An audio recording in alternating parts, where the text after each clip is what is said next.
ఆ శ్రమలలో నేనేం చేయాలనుకున్నానంటే, నా తను వందున శ్రమలు సహించి నీ వారసుడానైతే, నా తనువందున నీ శ్రమలను నా శరీరమందు నేను అనుభవించి, నేనేమవుతానంటే ఆ శ్రమలు అనుభవించడాన్ని బట్టి, శ్రమలను నడవడాన్ని బట్టి నేను నీకు వారసుడునైపోతాను. అంటే దేవునికి వారసులము కావాలి అంటే శుతిమెత్తని భక్తి చేయకూడదు, కష్టాలు రాకుండా భక్తి చేయకూడదు, శ్రమలు రాకుండా భక్తి చేయకూడదు.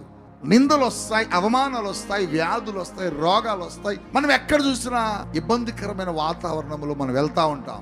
ఇలా వెళుతున్నప్పుడు పరిశుద్ధాత్ముడు ఏం చేస్తాడంటే మనల్ని కొలిమిలో కాల్చుకుంటూ తీసుకుపోతాడు. ఆ కాల్చబడేటప్పుడు మనము సువర్ణముగా మారిపోతూ ఆయనకు వారసుడిగా మారిపోతాం.